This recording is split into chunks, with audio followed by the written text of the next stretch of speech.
Jaksa Penuntut Umum atau JPU menuntut terdakwa kasus korupsi PT Asuransi Angkatan Bersenjata Indonesia atau Asabri Persero, Heru Hidayat dengan hukuman mati. Rupanya Heru Hidayat tak hanya terlibat dalam kasus korupsi Asabri, tapi juga Jiwasraya. Sebelum tersandung masalah hukum, Heru diketahui pernah menjabat sebagai direktur di sejumlah perusahaan. Heru Hidayat dinyatakan bersalah karena terbukti melakukan korupsi dan melakukan pencucian uang hingga merugikan negara senilai 22,7 triliun rupiah.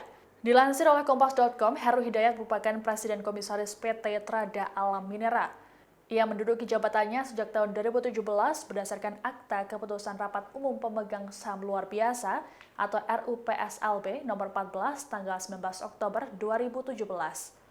PT Trada Alam Minera bergerak di bidang jasa transportasi laut, pertambangan, konstruksi, dan jasa perdagangan umum.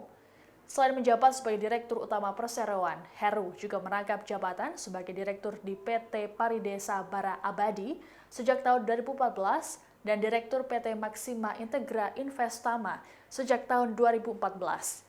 Tak cukup sampai di sini, Heru Hidayat juga menjadi komisaris utama di PT Inti Agri Resources Tbk sejak 2015. Perusahaan ini bergerak di bidang penangkaran ikan hias khususnya arwana. Dulunya, perusahaan itu bernama PT Inti Kapuas Arwana Tbk hingga kemudian berganti pada tahun 2008.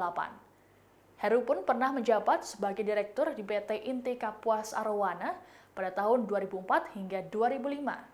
Sebelumnya, Heru Hidayat juga pernah menjabat sebagai direktur di PT Inti Indah Dunia Plasindo dan PT Plaspek Etilindo Prima.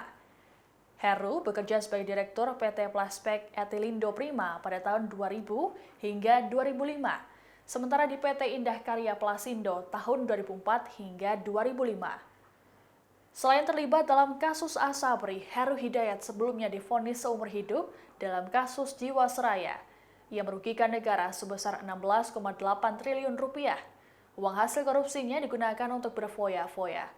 Terkait tuntutan hukuman mati yang dibacakan JPU, hal ini lantaran Heru telah melakukan korupsi berulang. Hal ini mengakibatkan negara mengalami kerugian fantastis.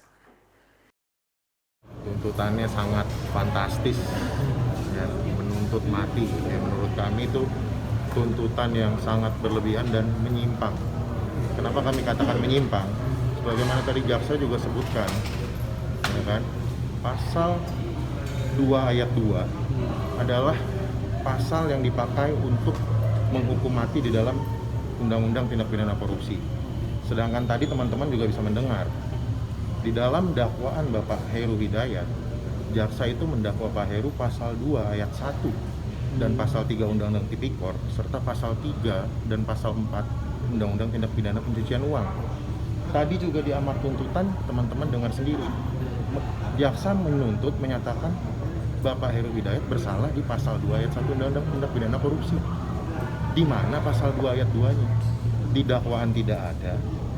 Tadi juga dinyatakan bersalah di pasal 2 ayat 1, kok tiba-tiba tuntutnya mati? Ini yang kami katakan menyimpang. Kenapa menuntut di luar dakwaan? Itu pendapat kami. Dalam pembelaan tentunya kami akan menyampaikan dari mana 12 triliun itu dikatakan dinikmati Pak Heru.